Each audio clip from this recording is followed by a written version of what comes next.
साथ शारदा झा। आप सभी दर्शकों का स्वागत है। बुलेटिन की शुरुआत से पहले नजर डालते हैं आज की हेडलाइंस पर।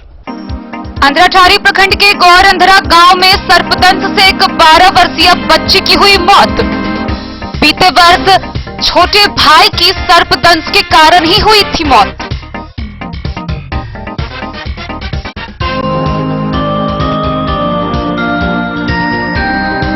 बिस्फी प्रखंड में लगातार सांप के डसने से हो रही है लोगों की मौत। पीएचसी बिस्फी पर लगा लापरवाही का आरोप।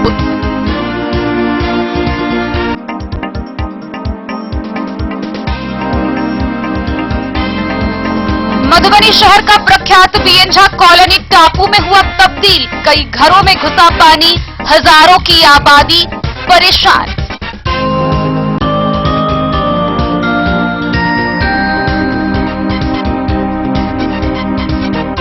जिला पदाधिकारी की अध्यक्षता में जिला स्थापना समिति की हुई बैठक। किए गए कई प्रस्ताव पारित।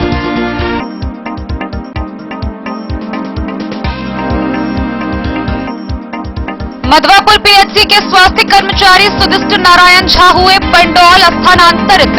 सिविल सर्जन ने 1 सप्ताह के अंदर पदभार ग्रहण करने का दिया निर्देश।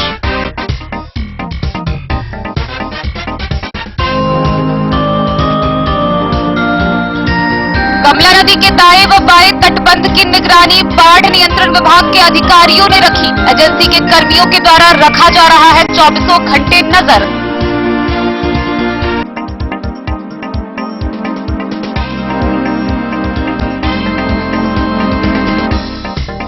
बच्चों में कुपोषण से जुड़ी समस्या को दूर करने के लिए समाज कल्याण विभाग ने शुरू की एक नई पहल। बच्चों को खाने के लिए मिलेगा खास किस्म का लड्डू। आंगनबाड़ी केंद्रों के माध्यम से की गई शुरुआत।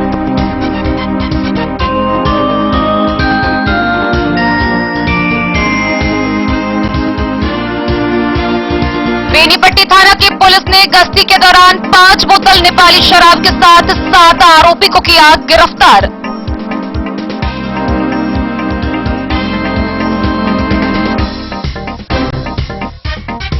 बिस्फी प्रखंड क्षेत्र के परसौनी गांव में कोरोना टीकाकरण अभियान में लोग ले रहे बढ़ चढ़कर हिस्सा। 2250 टीकाकरण के लिए 9 जगह पर लगाया गया कैंप।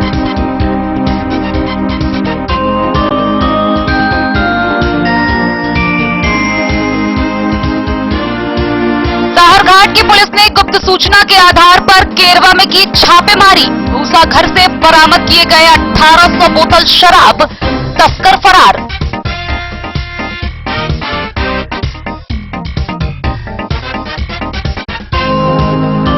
नेपाल से आने वाली गागन नदी का बढ़ा जलस्तर। लदनिया प्रखंड के कई गांवों में घुसा बाढ़ का पानी।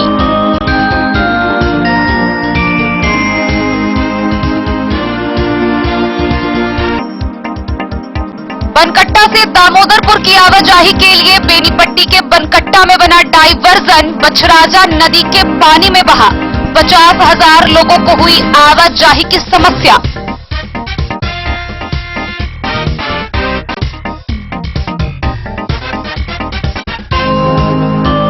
और कोरोना महामारी की मार झेल रहे जयनगर के लोगों पर बाढ़ ने बरपाया कहर। कमला नदी का जलस्तर बढ़ा, कई गांवों के घरों में घुसा पानी।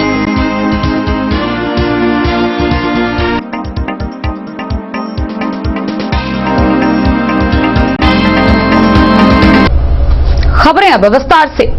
अंधराठारी प्रखंड के रुद्रपुर थाना क्षेत्र के गौरअंधरा गांव में एक 12 वर्षीय बच्ची की सर्पदंश के कारण मौत हो गई। गौरअंधरा गांव निवासी अर्जुन ठाकुर की 12 वर्षीय पुत्री के सोए हुए अवस्था में सांप ने उसे डस लिया। आनन फानन में उसे अस्पताल ले जाया गया, जहां पहुंचने से पहले वह दम तोड़ चुकी थी। आपको बता दें, आज से 1 वर्ष पूर्व इसी बाढ़ के मौसम में अर्जुन के दूसरे पुत्र की भी मौत हो गई थी। 2 सालों में 2 बच्चों की मौत से पूरे गांव का माहौल गमगीन हो गया है।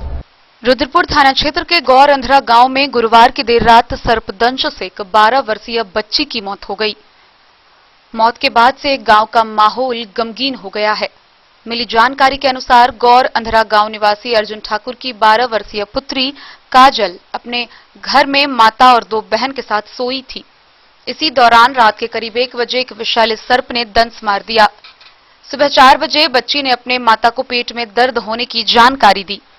इसी बीच उसे एक निजी डॉक्टर के पास ले गए, लेकिन उस दौरान बच्ची की स्थिति बेहद नाजुक हो गई थी।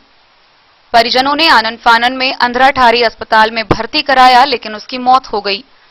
गौरतलब है कि मृतका के छोटे भाई की मौत भी बीते साल सर्पदंश से ही हो चुकी है। इस घटना के बाद परिवार में कोहराम मच हुआ है। मृतका की माता का रो रो कर बुरा हाल है। ग्रामीण राजेश, मनीष चंद्र चौधरी सहित कई लोगों ने अस्पताल में पहुंचकर बच्ची के माता को ढांढस देते हुए कहा कि लगातार हो रही बारिश से जलजमाव की स्थिति बनी हुई है। पीड़ित परिवार के घर के बगल के खेतों में बारिश में पानी जमा होने के कारण कई विषैले तत्वों का खतरा बना हुआ है। इसी बीच भगवान का अजब गजब खेल है। बीते साल इसी तरह मृतका के छोटे भाई को भी विषैले सर्पदंश के कारण मौत हो गई थी। ग्रामीणों के अनुसार मृतका का परिवार बेहद गरीब है। पिता अर्जुन ठाकुर दिल्ली में मजदूरी कर अपने परिवार का पालन पोषण करता है। 2 साल में 2 बच्चे की मौत होने से गांव का माहौल गमगीन हो गया है। पीड़ित परिवारों पर दुखों का एक पहाड़ टूट गया है। इधर मौके पर पहुंची रुद्रपुर पुलिस ने शव को अपने कब्जे में लेकर पोस्टमार्टम के लिए मधुबनी भेज दिया।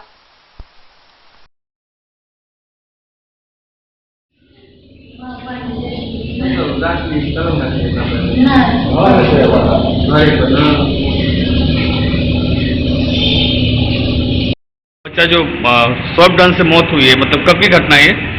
आज रात की सुबह में पता चला। जो रोते हुए उनकी माँ बोली जो ये बच्चा कुछ हो गया।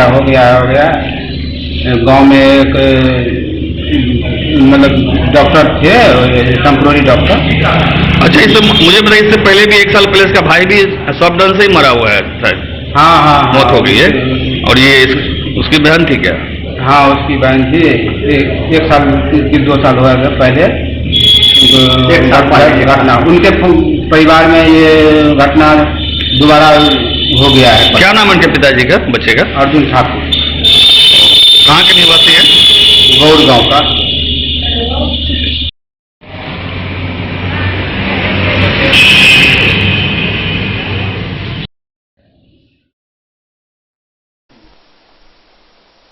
अंधराठारी से बिंदेश्वर चौधरी की रिपोर्ट। बाढ़ की बढ़ती खबरों के बीच सर्पदंश की खबरें भी लगातार बढ़ रही है। ऐसे बीच बिस्फी प्रखंड से एक बार फिर सर्पदंश की खबर आई है, जहां एक लड़के की मौत हो गई। वहीं स्थानीय ग्रामीणों की माने तो वह मौत पीएचसी के लापरवाही के कारण हुई है। आइए आपको खबर दिखाते हैं पूरी विस्तार से। बिस्फी प्रखंड क्षेत्र में सर्पदंश की घटना से लगातार लोगों की मौत हो रही है। प्रखंड क्षेत्र के वल्हा गांव के रोशन ठाकुर को सांप ने डस लिया। जानकारी के मुताबिक युवक को सांप ने डस लिया। आनन फानन में लोगों ने बिस्फी पीएचसी इलाज के लिए पहुंचाया, जहां पीएचसी के चिकित्सकों के द्वारा इलाज प्रारंभ की गई। तब तक हालत अधिक खराब होने के कारण युवक ने अपना दम प्राथमिक स्वास्थ्य केंद्र में ही तोड़ दिया। वहीं दूसरी ओर परिजनों ने स्वास्थ्य केंद्र बिस्फी के चिकित्सकों पर लापरवाही बरतने का आरोप लगाया है। परिजनों का कहना है कि अगर पीएचसी में समय से युवक का इलाज किया जाता तो उसकी जान बच सकती थी।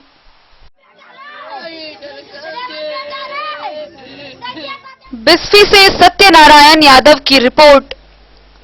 मधुबनी की सड़कें डूब रही है, सड़कों पर कचरा तैर रहा है और नगर निगम मौन होकर सब देख रही है। बाढ़ से यह समस्या पहली बार नहीं है। बीते कई सालों से लगातार मधुबनी शहर का कोना कोना, गली मोहल्ला जलजमाव की समस्या से त्रस्त है। आइए हम आपको दिखाते हैं मधुबनी शहर का प्रख्यात बीएन झा कॉलोनी, जो इस बाढ़ के पानी और जलजमाव के कारण एक टापू में तब्दील हो गया है। आसपास के हजारों की आबादी आवाजाही से परेशान होकर घरों में कैद होने को विवश है। मधुबनी शहर के बीएन झा कॉलोनी पूरी तरीके से बरसात के कारण टापू में तब्दील हो गया है। कॉलोनी के सभी घरों के अंदर पानी घुस चुका है। सड़क पर 3 से 4 फुट तक पानी जमा है। इस जलजमाव के कारण वहां जनजीवन बेहद ही मुश्किलात से गुजर रहे हैं। यह नजारा पहली बार नहीं है, बल्कि हर वर्ष इस कॉलोनी में यही नजारा देखने को मिलता है, लेकिन आज तक इसका अस्थायी समाधान नहीं किया जा सका। इस कॉलोनी में केवल इसी कॉलोनी का पानी जमा नहीं होता है, बल्कि कई अन्य वार्ड का पानी भी आकर यहां जम जाता है। निकलने का साधन केवल एकमात्र स्टेशन से 12 नंबर गुमती होते हुए ओवर ब्रिज की ओर है, जहां पानी निकलने का मुंह काफी छोटा है, जिसके कारण पानी जल्दी नहीं निकल पाता है। कुछ साल पहले ऐसी समस्या नहीं थी, क्योंकि कॉलोनी से पूरब रेलवे लाइन के नीचे होकर पानी जाता था, जिससे पानी जल्द निकल जाता था। लेकिन कुछ लोगों के द्वारा उस पुल को मिट्टी से भरकर जाम कर दिया गया। तब से ही ये जल जमाव की समस्या उत्पन्न है। तत्काल जाम किए हुए रेलवे पुल को क्लियर किया जाए या स्टेशन के उत्तरी छोर से लेकर 12 नंबर गुमती तक बने नाले को काफी चौड़ा किया जाए तो इस भीषण जल जमाव से मुक्ति मिल सकती है। मूसलाधार बारिश ने मानो पूरे मधुबनी शहर को डुबो दिया है। जनजीवन पूरी तरह अस्त व्यस्त हो गया है। लोगों के घरों में पानी है और सड़कों पर लगे पानी के कारण घर से निकलना मुश्किल हो गया है। हर बाजार, हर सड़कें जलमग्न है। पानी का बहाव काफी कम होने के कारण शहर की हालत लगातार गंभीर होती जा रही है। सुबह से हो रही बारिश और मोहल्ले में पानी जमा होने के बाद कई मोहल्ले में दूध वाला नहीं आया। हर दिन पहुंचने वाले सब्जी विक्रेता के ठेला के साथ रह रहे लोगों ने बताया कि दूध वाला नहीं आया है। बच्चों को घर में अकेले छोड़कर डेयरी पर कैसे जाएं, यह भी समस्या है। इसी तरह आदर्श नगर में कई घरों में आलू और सोयाबीन की सब्जी बन रही है। सड़क पर इतनी पानी लग गई है कि सब्जी बेचने वाले का आना बंद हो चुका है। उन्होंने बताया कि जिस घर में केवल महिलाएं, बच्चे या वृद्ध हैं, उन्हें सबसे अधिक मुश्किल हो रही है। नगमा खातून ने बताया कि लगभग 1 सप्ताह से हरी सब्जी मिली ही नहीं है। बच्चे को छोड़कर बाजार कैसे जाए, वह भी सड़क पर इतना पानी है कि ऑटो रिक्शा इधर आता ही नहीं। लगभग 500 मीटर की दूरी पानी में चलकर पार करना होगा और उसके बाद जाकर कोई साधन मिल पाएगा। शहर में यह हालत कमोबेश हर वार्ड के विभिन्न मोहल्ले में बनी हुई है। वार्ड नंबर 22 की हालत तो हर साल ही खराब होती है। बारिश होने के बाद इस साल भी यहाँ के नागरिक बेहाल हैं। मोहम्मद राजा ने बताया कि मालूम नहीं इस नारकीय हालत से लोगों को कब मुक्ति मिलेगी। शहर के पुराने मोहल्ले के इलाके को छोड़ शेष सभी क्षेत्रों में जल जमाव से लोग बेहाल हैं। वहीं वार्ड 1, 2, 4, 6, 7 और 9 में सड़क किनारे बने घर के बाहर पानी लगा हुआ है। शहर में अधिकतर नाला और आउटर को लोगों ने अतिक्रमित कर रखा है। इस कारण पानी का बहाव समुचित रूप से नहीं हो पा रहा है। अधिक हुई बारिश से शहर के लोग फजीहत झेल रहे हैं। शहर की सभी मुख्य सड़कों पर 1 से 2 फुट पानी जमा हो गया है। गलियों और मोहल्लों में तो लोगों की दुर्दशा ही है। तिलक चौक, यहां से गौशाला चौक जाने वाली सड़क, तिलक चौक से ही सूड़ी हाई स्कूल जाने वाली सड़क, महिला कॉलेज रोड, गदियानी जाने वाली सड़क, गौशाला चौक जाने वाली सड़क, स्टेडियम रोड, वॉटसन के सामने से रेड क्रॉस जाने वाली सड़कों से पानी का बहाव हो ही नहीं रहा है। यहाँ पर पानी जस का तस लगा हुआ है और बारिश होने के बाद और बढ़ता ही जा रहा है। राघवनगर, सिंघानिया चौक, नगर निगम के आयुक्त राकेश कुमार ने बताया कि इन जगहों पर जल की निकासी हो रही है। पानी अधिक होने के कारण समस्या अधिक हो गई है। कैनाल और नाला की सफाई हर दिन कर्मी कर रहे हैं। बहुत जल्द समस्या से निजात मिल जाएगी। यहाँ पानी निकास होने का व्यवस्था नहीं है। ये हमेशा वार्ड कमिश्नर जो है, वार्ड कमिश्नर हम लोग के ऊपर ध्यान नहीं दे रहा है। ध्यान देगा तो ऐसा नौबत नहीं ना आएगा। पहले से जो माने निकल जाती थी पानी, तो माने वो रास्ता को जाम कर दिया गया है। पानी नहीं निकल रहा है। अब कैसे पानी निकलेगा? तो व्यवस्था होना चाहिए ना। व्यवस्था नहीं कर रहा है। आप लोग कहिएगा, मीडिया वाले हैं, आप लोग कहिएगा तो जरूर हो जाएगा। समझे?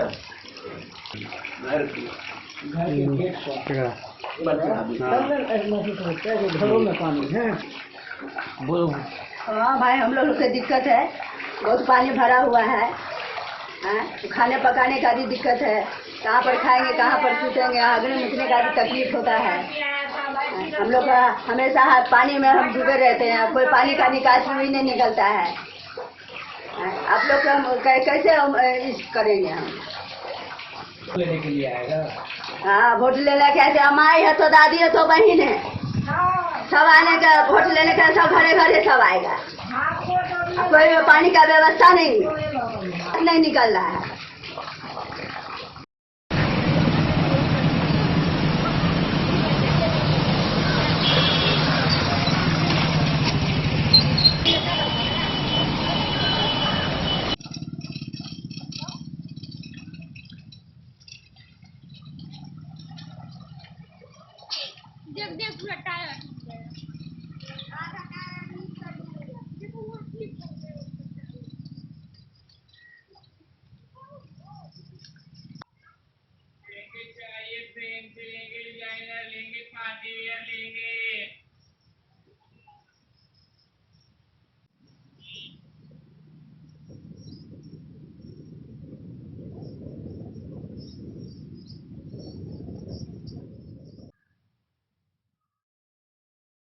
मधुबनी से फिरोज आलम की रिपोर्ट।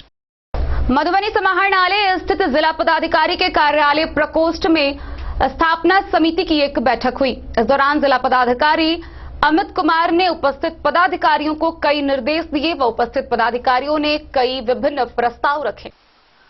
गुरुवार को मधुबनी के जिला पदाधिकारी अमित कुमार की अध्यक्षता में जिला स्थापना समिति एसीपी एमएससीपी की बैठक जिला पदाधिकारी के कार्यालय प्रकोष्ठ में संपन्न हुई।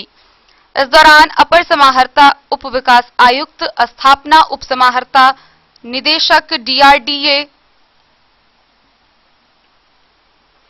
जिला सूचना विज्ञान पदाधिकारी व सभी अनुमंडल पदाधिकारी उपस्थित रहे। बैठक के दौरान वृत्ति उन्नयन एवं रूपांतरित वृत्ति उन्नयन योजना अंतर्गत वृत्ति उन्नयन का लाभ स्वीकृत एवं सेवा संपुष्टि किए जाने से 19 फरवरी को संपन्न जिला स्क्रीनिंग के समिति द्वारा अनुशंसित मामलों पर अंतिम निर्णय लेने संबंधी कार्य पर विचार किया गया। इस दौरान राजस्व कर्मचारी को दे एसीपी का प्रस्ताव, लिपिक और निम्न वर्गीय लिपिक को दे एमएससीपी का प्रस्ताव, राजस्व कर्मचारी को दे एमएससीपी का प्रस्ताव, अमीन को दे एमएससीपी का प्रस्ताव, ग्राम सेविका व कार्यालय परिचारी को दे एमएससीपी का प्रस्ताव, लिपिक और निम्न वर्गीय लिपिक का 3 वर्ष की सेवा पूर्ण होने पर सेवा संपुष्टि का प्रस्ताव व कार्यालय परिचारी का 3 वर्ष की सेवा पूर्ण होने पर सेवा संपुष्टि का प्रस्ताव रखा गया। Bureau report, Madhubani. खबरों का सिलसिला जारी रहेगा। जल्द ही लौटेंगे एक छोटे से ब्रेक के बाद। आप बने रहिए हमारे साथ। अगर आपके घर में है शादी, वर्षगांठ या मुंडन या कोई भी सामूहिक आयोजन, तो आपके लिए सबसे बेहतर है शैल सीता मंडपम। जी हाँ, मधुबनी शहर से सटे रामपट्टी हाट के समीप है शैल सीता मंडपम। यहाँ विभिन्न प्रकार के सामूहिक आयोजन की पूरी व्यवस्था है। विवाह, वर्षगांठ, जन्मदिन और सभी सामूहिक सभाओं के आयोजन के लिए भव्य हॉल की व्यवस्था है। साथ साथ किचन और पार्किंग स्थल की भी पूरी व्यवस्था है। Catering, tent, light and sound, videography सभी सुविधाओं से लैस है रामपट्टी स्थित शैल सीता मंडपम। आकर्षक सजावट से सजा साफ सुथरा स्वच्छ परिसर के साथ शैल सीता मंडपम। तो अब किसी भी सामूहिक आयोजन के लिए ना हो परेशान, शैल सीता मंडपम है इसका समाधान।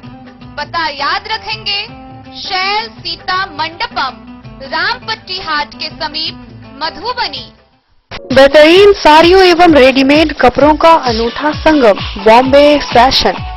शादी हो या कोई त्योहार, हर तरह के खास आयोजन में आपको पसंद आएंगी यहाँ के डिजाइनर, कामदार एवं बेहतरीन साड़ियाँ। यानी अगर आप चाहते हैं सभी प्रकार की कामदार, फैंसी, बनारसी, प्योर सिल्क, सूती साड़ियाँ, सलवार सूट और लहंगा चुन्नी, तो सोचने की जरूरत नहीं, आए बॉम्बे फैशन। हम रखते हैं आपकी पसंद का ख्याल। शर्टिंग, सूटिंग एवं ब्रांडेड रेडीमेड कपड़े भी मिलेंगे आपको उचित मूल्य पर। यही नहीं, बच्चों के कपड़े बाजार से कम कीमत पर यानी होलसेल रेट पर प्राप्त करें। पता याद रखें, बॉम्बे फैशन, महिला कॉलेज रोड, मधु। होटल गोकुल राज।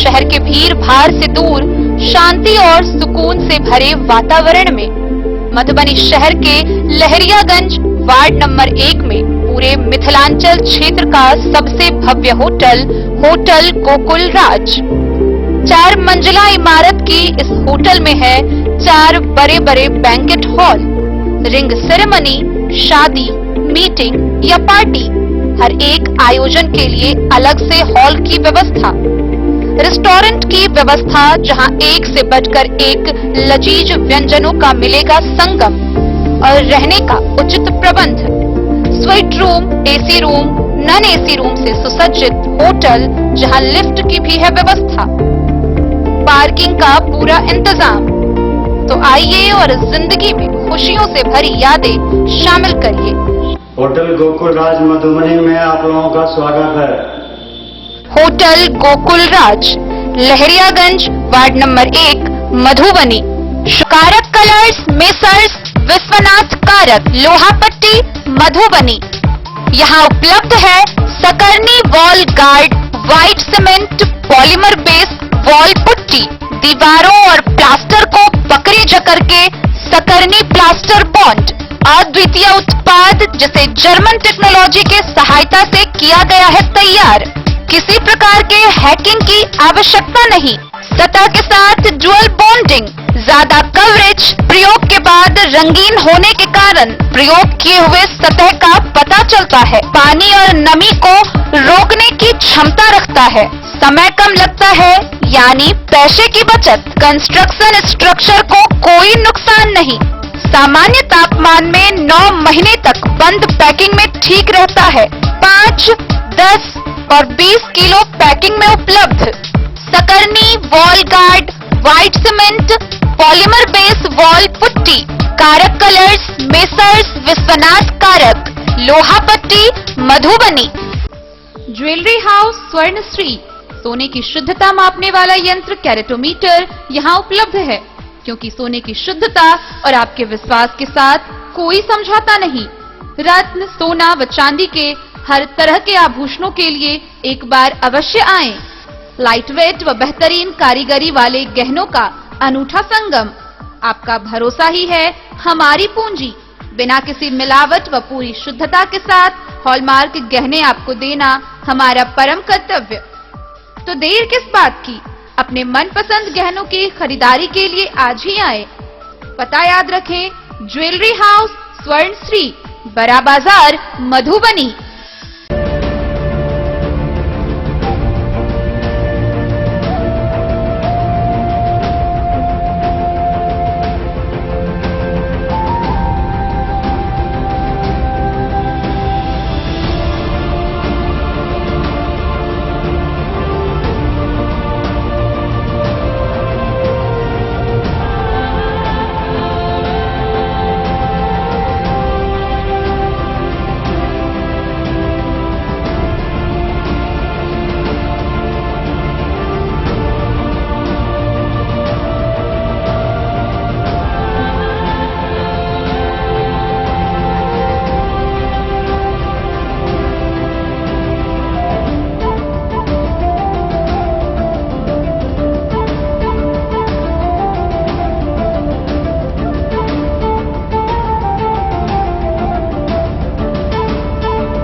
अमरनाथ प्रसाद ज्वेलर्स 916 हॉलमार्क ब्रांडेड गोल्ड एवं डायमंड ज्वेलरी शोरूम, गांधी चौक, राजनगर बाजार।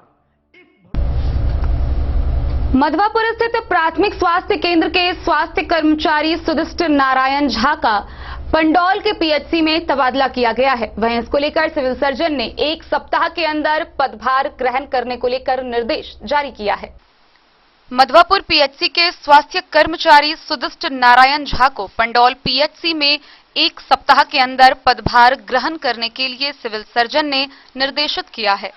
उन्होंने नए पदस्थापन के लिए 7 दिनों के भीतर हर हाल में स्वास्थ्य कर्मचारी को विरमित करने का निर्देश प्रभारी चिकित्सा पदाधिकारी डॉक्टर कामेश्वर महतो को दिया है। सिविल सर्जन ने जारी निर्देश पत्र में कहा है कि तय समय सीमा के अंदर अगर उन्हें विरमित नहीं किया गया तो उन्हें स्वतः विरमित समझा जाएगा। गौरतलब है कि रिटायरमेंट की तिथि 1 साल के अंदर होने के मद्देनजर स्वास्थ्य कर्मचारी के आवेदन पर विभाग ने उनके गृह क्षेत्र में तबादले का आदेश पत्र जारी किया है।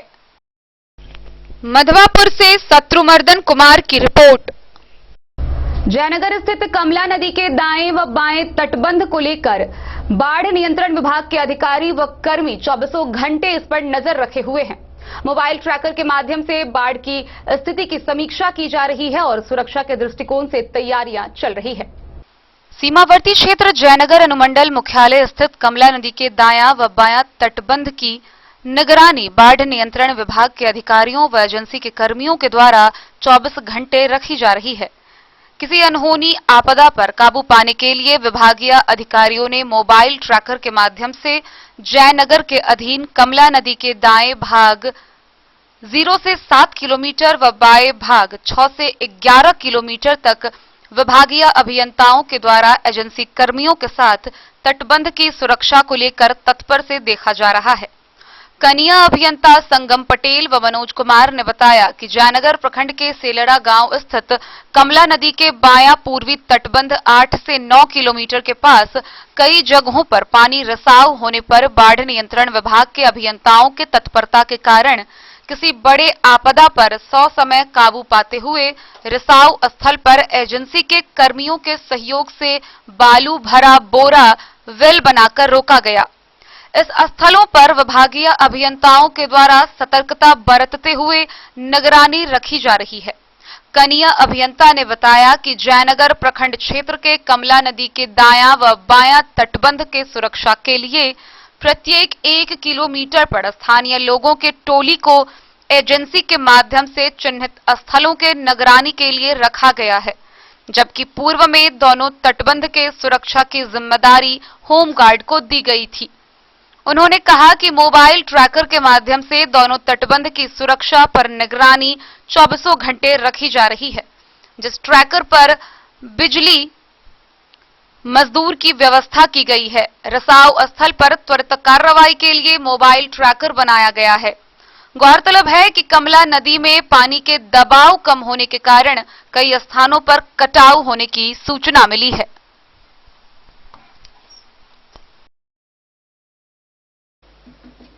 मोहम्मद अली के साथ हनुमान प्रसाद मोर की रिपोर्ट।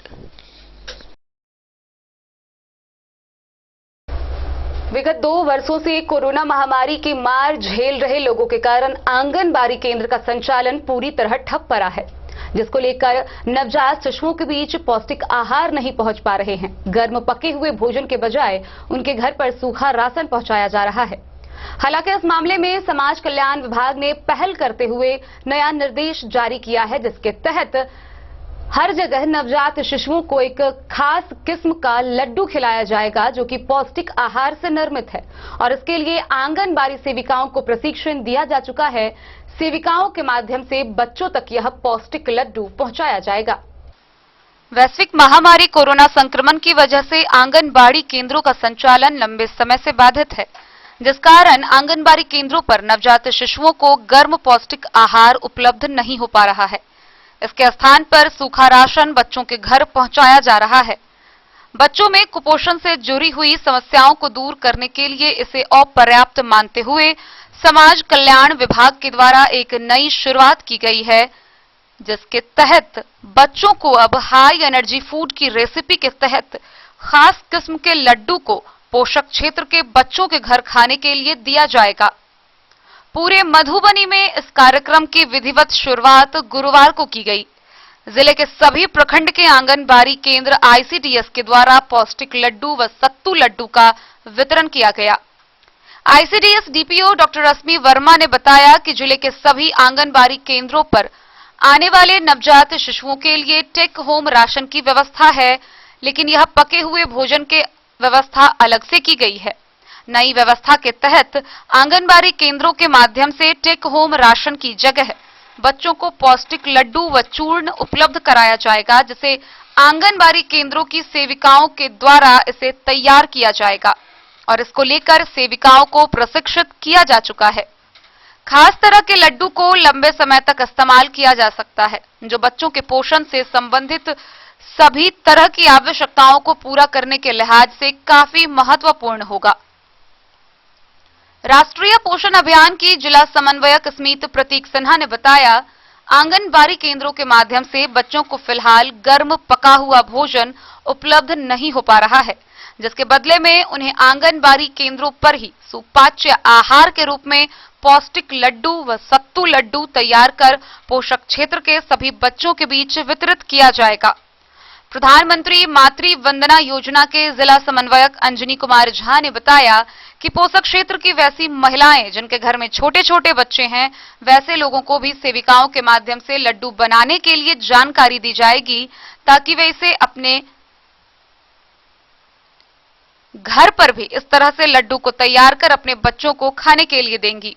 खास किस्म के लड्डू खाने से बच्चों के बीच कुपोषण की समस्याओं से छुटकारा मिलने में काफी सहूलियत होगी। Bureau report, Madhubani.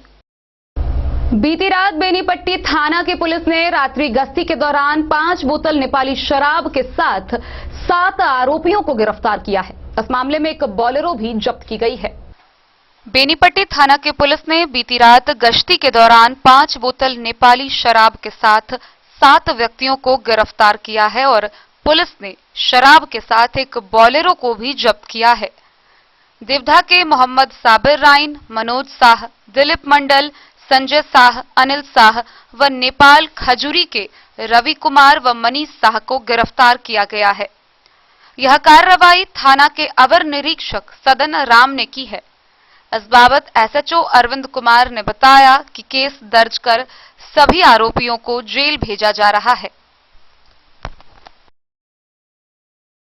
बेनीपट्टी से विनोद कुमार की रिपोर्ट।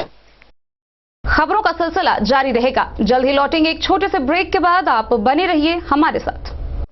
ज्वेलरी हाउस स्वर्णश्री, सोने की शुद्धता मापने वाला यंत्र कैरेटोमीटर यहाँ उपलब्ध है, क्योंकि सोने की शुद्धता और आपके विश्वास के साथ कोई समझौता नहीं। रत्न, सोना व चांदी के हर तरह के आभूषणों के लिए एक बार अवश्य आएं। लाइट वेट व बेहतरीन कारीगरी वाले गहनों का अनूठा संगम। आपका भरोसा ही है हमारी पूंजी।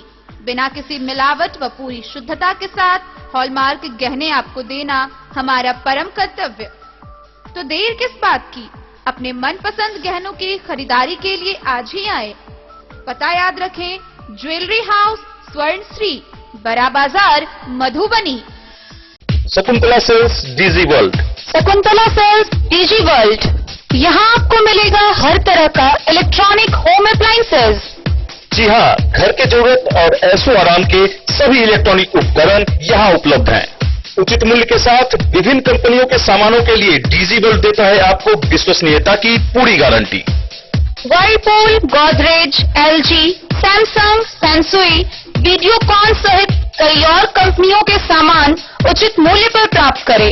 इतना ही नहीं, AC, LED, cooler, refrigerator, washing machine, Triveni अलमीरा, चिमनी, लैपटॉप और मोबाइल के लिए आपको कहीं और जाने की जरूरत नहीं। तो आइए शकुंतला सेल्स डीजी वर्ल्ड और अपने मनपसंद सामानों की खरीदारी कर अपने घर ले आइए। पता याद रखें, Shakuntala sales DG world, head post office road, Madhubani. यहाँ सभी इलेक्ट्रॉनिक अप्लायंसेज में 0% के इंटरेस्ट पर बजाज फाइनेंस के द्वारा ईएमआई पर खरीदारी की सुविधा उपलब्ध है। Text book presents text book pass for all government job aspirants. तो चाहे आप ऑनलाइन कोर्सेज की हेल्प से अपने कॉन्सेप्ट्स क्लियर करना चाहते हैं या ऑनलाइन मॉक टेस्ट से प्रैक्टिस करना चाहते हैं, तो text book pass is for you. Text book pass offers complete preparation with 3500 plus mock tests, 100 plus online courses for over 100 plus exams. And to improve your speed, accuracy and faster learning, you will also get 500 plus tips and tricks videos, 30 plus test attempt strategy sessions, 1000 plus practice sets and quizzes, 500 plus PDF study notes. Textbook Pass is your full pass for complete preparation for all your exams. Till now, 37,000 plus students got selected using Textbook. You could be next. So to achieve your goal, kickstart your complete preparation with Textbook Pass. Meera eye clinic, जहां आंखों से संबंधित हर प्रकार के रोग के इलाज की है व्यवस्था।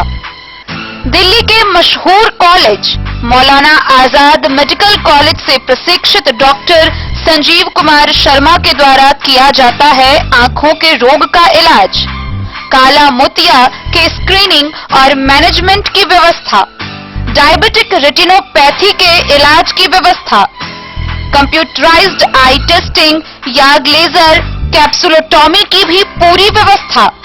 यहाँ आंखों की समस्या से परेशान रोगी के सफल इलाज की पूरी गारंटी है। साथ ही आंख के तिरछापन का भी सफल इलाज किया जाता है। Meera eye clinic, hospital road, Madhubani. Break के बाद एक बार फिर आप सभी दर्शकों का स्वागत है। आगे बढ़ने से पहले नजरें एक बार हेडलाइंस पर। अंधराठारी प्रखंड के गौर अंधरा गांव में सर्पदंश से एक 12 वर्षीय बच्ची की हुई मौत। बीते वर्ष छोटे भाई की सर्पदंश के कारण ही हुई थी मौत।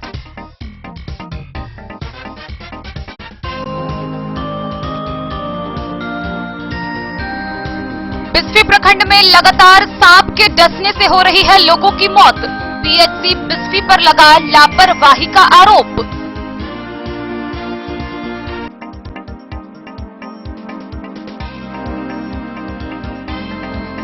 मधुबनी शहर का प्रख्यात बीएनझा कॉलोनी टापू में हुआ तब्दील। कई घरों में घुसा पानी, हजारों की आबादी परेशान।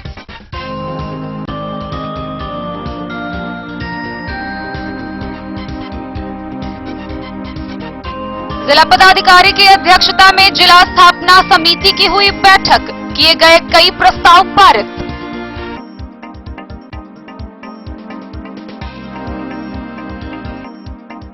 मधवापुर पीएचसी के स्वास्थ्य कर्मचारी सुदिष्ट नारायण झा हुए पंडौल स्थानांतरित।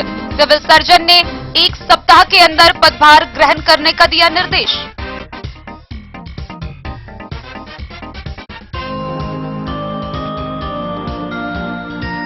कमला नदी के दाएं व बाएं तटबंध की निगरानी बाढ़ नियंत्रण विभाग के अधिकारियों ने रखी। एजेंसी के कर्मियों के द्वारा रखा जा रहा है 24 घंटे नजर।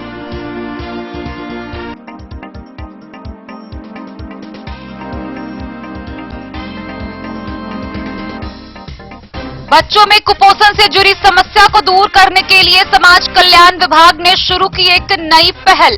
बच्चों को खाने के लिए मिलेगा खास किस्म का लड्डू। आंगनबाड़ी केंद्रों के माध्यम से की गई शुरुआत।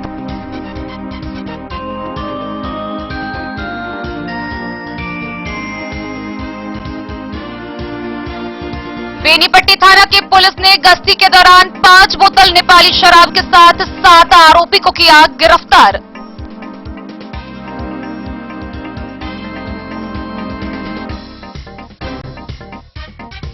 बिस्फी प्रखंड क्षेत्र के परसौनी गांव में कोरोना टीकाकरण अभियान में लोग ले रहे बढ़ चढ़कर हिस्सा। 2250 टीकाकरण के लिए 9 जगह पर लगाया गया कैंप।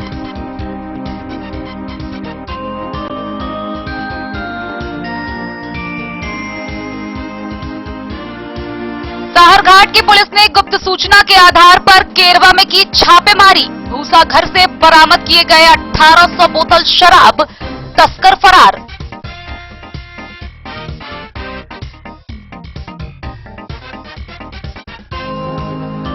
नेपाल से आने वाली गागन नदी का बढ़ा जलस्तर। लगनिया प्रखंड के कई गांवों में घुसा बाढ़ का पानी।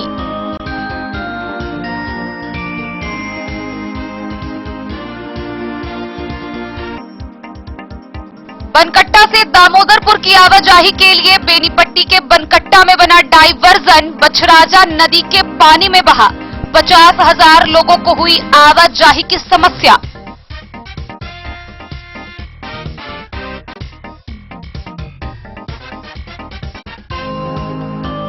और कोरोना महामारी की मार झेल रहे जयनगर के लोगों पर बाढ़ ने बरपाया कहर। कमला नदी का जलस्तर बढ़ा, कई गांवों के घरों में घुसा पानी।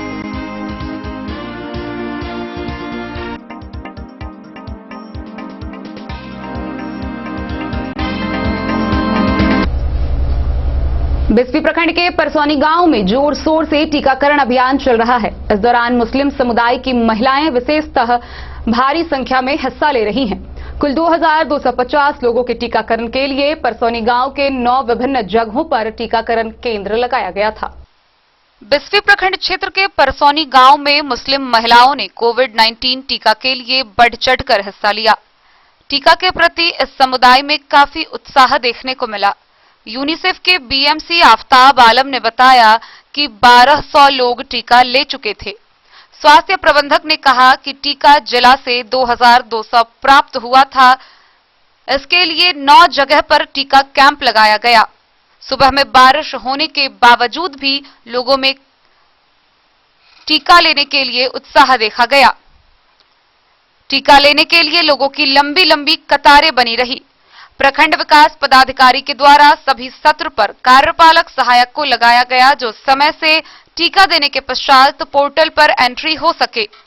प्रभारी चिकित्सा पदाधिकारी डॉक्टर मेराज अकरम, एएनएम आशा सेविका, बीसीएम इरशाद अली व अन्य लोगों के द्वारा सत्र का भ्रमण किया गया।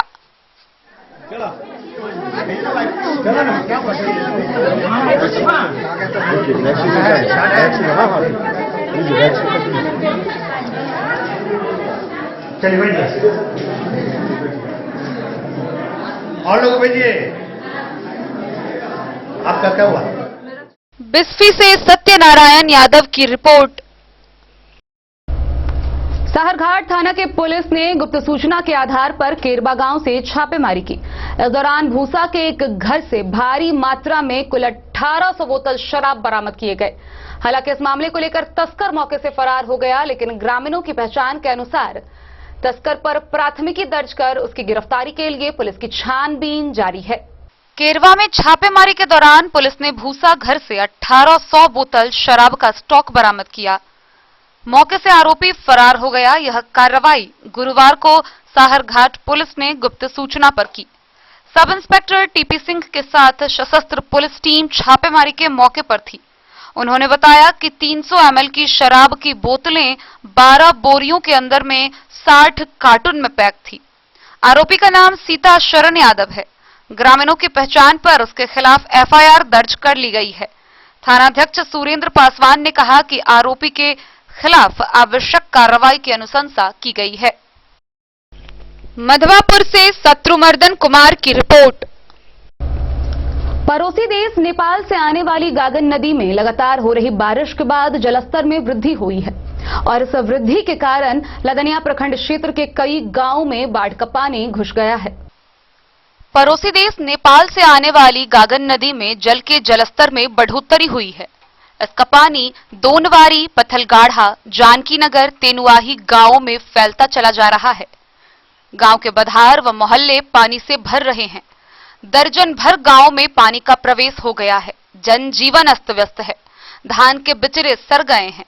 इन गांव में महुलिया, दोनबारी, मरनैया, मुतनाजय, पथलगाढ़ा, खोजा जैसे कई गांव शामिल हैं। इन गांव में आच्छादित मूंग फसल का पूरी तरह सफाया हो चुका है। लोगों को न जाने कितनी परेशानियों का सामना करना पड़ रहा है। इस बाबत कारण बताते हुए पंचायत समिति सदस्य राम कुमार यादव ने कहा कि अनियमित पुल निर्माण के कारण गागन नदी दिशा बदल चुकी है। यही कारण है कि गागन का पानी अपनी मूल धारा को छोड़ ग्रामीण इलाके में फैलकर अपनी दिशा तय करता है। नेपाल में बारिश होते ही इस नदी का पानी इन गांवों में फैल जाता है। गागन नदी बहुत पहले धौरी नदी में मिलकर बहती थी। दिशा बदलते हुए वह स्थानीय सोनी नदी में मिलकर बहने लगी और तब से इन गांवों की परेशानी बारिश में बढ़ जाती है। गागन नदी को पूर्व की तरह धौरी नदी की ओर मोड़ने की जरूरत है। दूसरी तरफ तेनुआही में निजी जमीन बताकर किसी ने सोनी नदी के मुहाने पर पक्की दीवार खड़ी कर दी है। पानी के अवरुद्ध होने से बधारों से गांव तक पानी फैल गया है। पसरे पानी में बढ़ोतरी होने से तेनुआही गांव समेत HH 227 व खुटौना जाने वाली PWD सड़क पर पानी का दबाव बढ़ गया है। इन सभी समस्या को देखते हुए नदी की अतिक्रमित भूमि को खाली कराने के लिए दिया गए आवेदन पर सीओ निशिथ नंदन ने शुक्रवार को पुलिस बल के साथ पहुंचकर अतिक्रमित जमीन को खाली करवाकर पानी बहाव के लिए तत्काल नाले की खुदाई कर जल निकासी शुरू कराई है। हालांकि लोगों ने राहत की सांस ली है, लेकिन अभी भी जल निकासी की प्रक्रिया जारी है। लदनिया से आशीष चंद्र झा की रिपोर्ट। लगातार हो रही बारिश के बाद आए बाढ़ से जुलाई के पहले सप्ताह में ही लोगों का जनजीवन अस्त व्यस्त हो चुका है। इसी बीच बेनीपट्टी के बनकट्टा से दामोदरपुर जाने वाली बछराजा नदी का डायवर्जन टूटकर पानी में बह गया है और इस डायवर्जन के टूटने से मुख्य सड़क से सभी गांवों का संपर्क टूट चुका है और इस संपर्क टूटने के कारण लगभग 50,000 की आबादी के बीच आवाजाही की परेशानी खड़ी हो गई है। बेनीपट्टी के बनकट्टा से दामोदरपुर गांगुली बलिया गांव में जाने के लिए दामोदरपुर के अर्धनिर्मित पुल के बगल में बना डायवर्जन नदी के पानी में बह गया है, जिससे करीब 50,000 की आबादी की आवाजाही की समस्या उत्पन्न हो गई है। लोगों को भारी समस्याओं के बीच कटैया होते हुए आवाजाही करना पड़ रहा है। गौरतलब है कि दामोदरपुर के बछराजा नदी पर करोड़ों की लागत से पुल का निर्माण हो रहा है, जहां अब तक निर्माण कार्य पूर्ण नहीं हो सका है। बेनीपट्टी से विनोद कुमार की रिपोर्ट। बीते 4 दिनों से लगातार हो रही झमाझम बारिश के बाद जयनगर अनुमंडल स्थित कमला नदी का जलस्तर में काफी वृद्धि हुआ है और इस वृद्धि के कारण अनुमंडल क्षेत्र के कई गांवों व घरों में बाढ़ का पानी प्रवेश कर चुका है, जिससे लोग काफी भयभीत नजर आ रहे हैं। एक तो पिछले 2 वर्षों से लोग वैसे ही कोरोना महामारी की मार झेल रहे हैं और यह खत्म भी नहीं हुआ कि बाढ़ ने अपना कहर बरपाना शुरू कर दिया। कोरोना महामारी अभी समाप्त नहीं हुआ कि बाढ़ ने भी कहर बरपाना शुरू कर दिया है। बीते 4 दिनों से नेपाल के जल अधिग्रहण क्षेत्रों में हो रही लगातार बारिश के कारण गुरुवार को जयनगर अनुमंडल मुख्यालय स्थित कमला नदी के जलस्तर में भारी वृद्धि हो गई। जलस्तर के वृद्धि होने से जयनगर प्रखंड के विभिन्न पंचायत जो तटबंध के अंदर व नदी के किनारे बसे गांव में बाढ़ का पानी प्रवेश करने से गांव का संपर्क प्रखंड मुख्यालय से टूट गया, जबकि कई घरों में बाढ़ का पानी प्रवेश करने से लोग भयभीत हो गए थे। हालांकि कुछ घंटों के बाद पानी की कमी से स्थिति सामान्य हुई है। जयनगर प्रखंड के बेलही दक्षिणी पंचायत के इस्लामपुर व खैरामाठ गांव प्रत्येक वर्ष बाढ़ के कारण प्रभावित होता है। इस वर्ष के जुलाई माह के पहले सप्ताह में ही बाढ़ आने से लोग बचाव के लिए सुरक्षित जगह चिन्हित करना शुरू कर दिए हैं। लोगों के लिए इस साल कोरोना की मार के बाद बाढ़ से बर्बादी अभी से ही देख रहे हैं। नदी किनारे बसे अन्य गांवों का हाल भी एक जैसा ही देखा जा रहा है। मध्य व निम्न श्रेणी के परिवार के लोग कोरोना महामारी में अपना सब कुछ लुटा चुके हैं। इन लोगों के पास अब कुछ भी नहीं है। अब लोग अपने जान को किसी तरह सुरक्षित करने को ध्यान दे रहे हैं।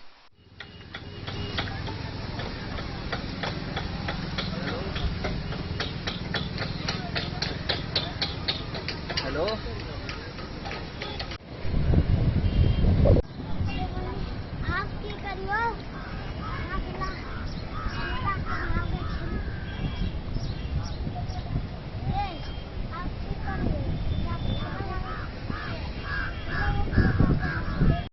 बाढ़ के पानी से घर गिरता है। हमको सबके टोला में कोई नहीं आता है, नहीं मुखिया, नहीं सरपंच, नहीं वार्ड सदर। सब घर में पानी बार बार हमरा सबके ढुकैया। कौन उर्सानी नहीं है, रोड पर जाके रहे छी हम सब। हैं केना होते हम सबके कोनो उर्सानी नहीं, वार्ड सदर, नहीं मुखिया, नहीं सरपंच, हमरा सबके कोई चीज नहीं मिले। सरकारी लाभ नहीं मिलता है? नहीं, कुछो नहीं। कोई आता है कि नहीं पूछने के लिए? पदाधिकारी कोई नहीं। मुझसे मतियो पाए हमरा सब आबैया, मुझसे माछी से पाए नहीं आबैया, कोई नहीं पूछे लाबे, नहीं कोई देखे लाबैया। की नाम है? कोटा है, मेहदुल खातून। आपका इलाका कैसा रहा पानी से? इलाका अभी गए थे हम वहाँ, कुछ घर में पानी घुसा है। खैरामाट क है, ख है, ग है, इस्लामपुर, डोरवार है, टेढ़ा गांव है। कुछ घर में पानी घुसा है और फसल तो सबका क्षति हो गया। जो भी धान था मक्का था सारा क्षति हो गया। प्रशासनिक अधिकारी अब तक प्रशासनिक अभी तो कोई नहीं आए हैं, प्रशासन का कोई भी आदमी अभी खैरा मार्ट में हम पता किए हैं तो नहीं आए हैं, न इस्लामपुर में आए हैं न टेढ़ा में आए हैं। क्या शुभ नाम हो गया? सुजीत। हेलो।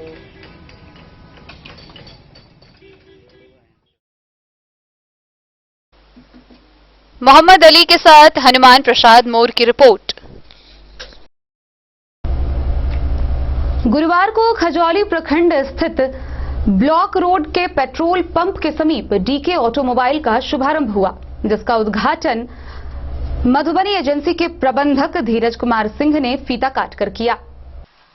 खजौली प्रखंड के ब्लॉक रोड स्थित पेट्रोल पंप के समीप गुरुवार को डीके ऑटोमोबाइल का उद्घाटन मधुबनी एजेंसी के प्रबंधक धीरज कुमार सिंह ने फीता काटकर किया। टेम्पो व सोनालिका ट्रैक्टर की एजेंसी खुल जाने से स्थानीय ग्राहकों को काफी सुविधा होगी। इससे पहले लोगों को मधुबनी या अन्य शहर जाना पड़ता था। जानकारी देते हुए एजेंसी के संचालक अमरनाथ सिंह ने कहा कि यहां टेम्पो के साथ सोनालिका ट्रैक्टर की सेल व सर्विस की सुविधा होगी। ग्राहक टेम्पो एवं सोनालिका ट्रैक्टर आसान किस्त पर खरीद सकते हैं। संचालक अमरनाथ सिंह, नीरज कुमार सिंह, संजय कुमार सिंह, सुधीर, प्रदीप, अनिल समेत दर्जनों ग्रामीण इस मौके पर मौजूद रहे।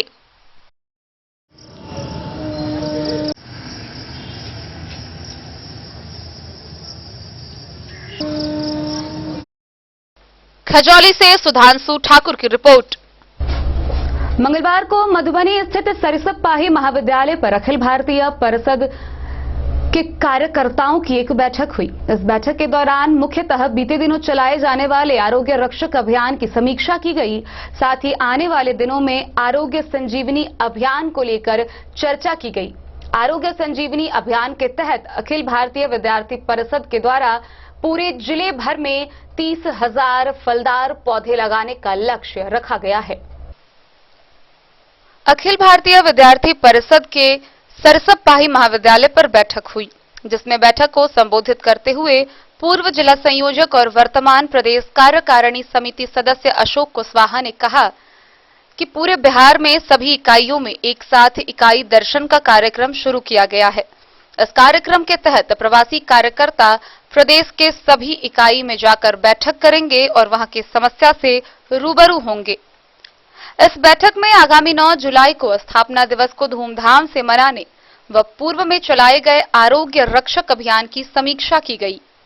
प्रवासी कार्यकर्ता के रूप में आए अशोक कुशवाहा ने कहा कि परिषद 9 जुलाई से 15 जुलाई तक मिशन आरोग्य संजीवनी अभियान शुरू कर रही है।